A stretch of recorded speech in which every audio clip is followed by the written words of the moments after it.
तो अमेरिका ने वेनेजुएला में मिडनाइट एक्शन किया और महज 30 मिनट में मादुरो का तख्ता पलट कर दिया। अमेरिकी डेल्टा फोर्स के सटीक ऑपरेशन की पूरी दुनिया में चर्चा हो रही है। अब यह खुलासा हुआ है कि मिशन मादुरो को लेकर अमेरिका करीब 5 महीने से तैयारी में जुटा था और इसकी मॉनिटरिंग खुद डोनाल्ड ट्रंप कर रहे थे।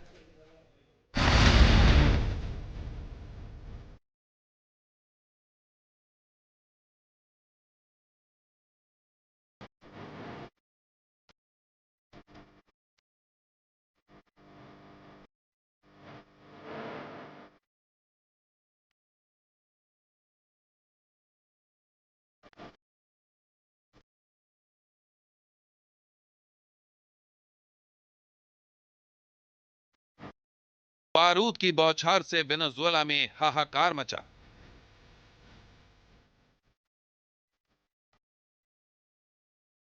अमेरिकी सैनिकों ने आधी रात को धावा बोला और मादुरो की सत्ता का खात्मा कर दिया।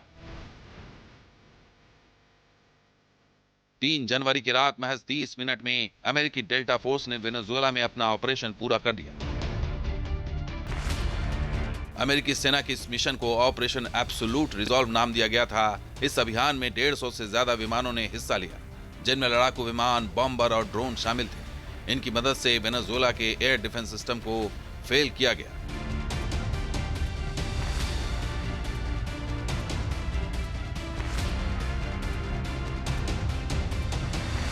अमेरिका की कार्रवाई इतनी सटीक और तेज थी कि मादुरो के सुरक्षा कर्मियों को संभलने तक का मौका नहीं मिला। ये वीडियो देखिए, इसमें अमेरिका के ऑपरेशन की पूरी तस्वीर है।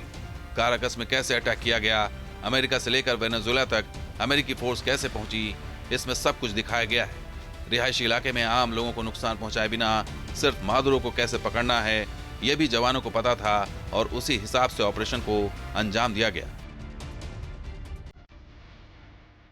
बताया जाता है कि इस ऑपरेशन की तैयारी पिछले 5 महीनों से चल रही थी।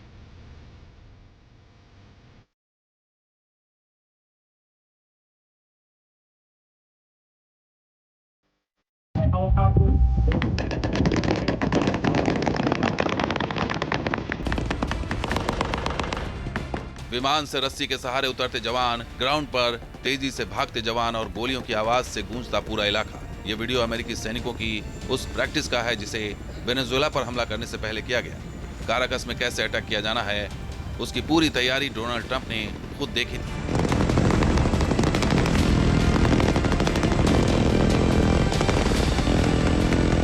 मादुरो को पकड़ने की जिम्मेदारी अमेरिका के सबसे खतरनाक और स्पेशल यूनिट डेल्टा फोर्स को सौंपी गई थी।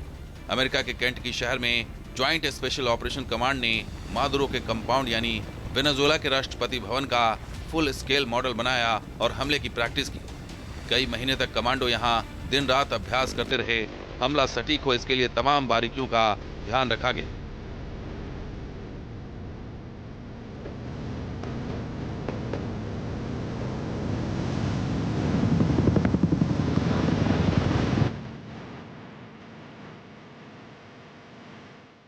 राष्ट्रपति डोनाल्ड ट्रंप के आदेश पर हुए इस अभियान में सभी सैन्य शाखाओं और खुफिया एजेंसियों की भागीदारी रही।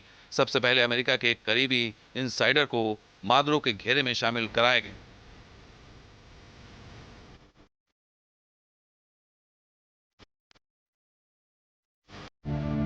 उसने ऑपरेशन के लिए कई खास टिप्स दिए। CIA यानी अमेरिकी खुफिया सेंट्रल इंटेलिजेंस एजेंसी की एक सीक्रेट टीम वेनेजुएला में पहचान बदल कर दाखिल हुई। इस टीम में अनुभवी एजेंट शामिल थे। इनका मकसद मादुरो की हर हरकत पर नजर रखना था, उससे जुड़ी हर छोटी बड़ी जानकारी जुटाना था। ये एजेंट कई महीनों तक काराकस की गलियों में छिप कर रहे और मादुरो के रोजाना के रूटीन की निगरानी की गई। इस दौरान पता चला कि मादुरो किसी एक ठिकाने पर ज्यादा नहीं रुकता, वो 6 से 8 जगहों पर बारी बारी से रह रहा था। ये जानकारी डेल्टा फोर्स के लिए मददगार साबित हुई, इसलिए 3 जनवरी को जब हमला हुआ तो वेनेजुएला को भनक तक नहीं लगी। अमेरिकी सेना की पुख्ता तैयारी काम आई और ऑपरेशन सफल रहा।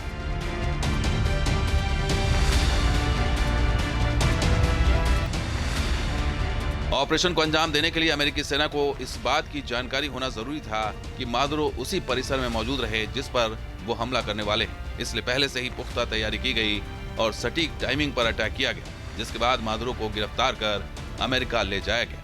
ऑपरेशन को पूरी तरह से अंधेरे में अंजाम दिया गया। काराकस शहर की लाइटें बंद कर दी गई ताकि अमेरिकी सैनिकों को फायदा मिल सके। हमले के दौरान कम से कम 7 धमाके सुने गए। पूरा ऑपरेशन 30 मिनट से भी कम समय में खत्म हो गया। इस ऑपरेशन के दौरान अमेरिकी सेना के कुछ जवान घायल हुए, लेकिन किसी की मौत नहीं हुई।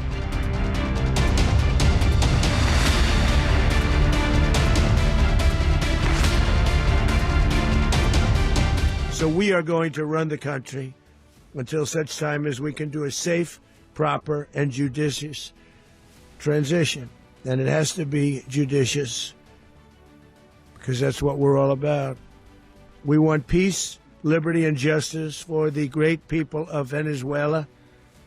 And that includes many from Venezuela that are now living in the United States and want to go back to their country. It's their homeland. Nicolas Maduro अब अमेरिका के कब्जे में हैं। उसके कई मामले दर्ज किए गए हैं, जिनके आधार पर अब आगे की कानूनी कार्रवाई हो रही है। Team news nation. आपके मोबाइल पर तुरंत आएगी ब्रेकिंग न्यूज। स्क्रीन पर सबसे पहले दिखेगी बड़ी खबर।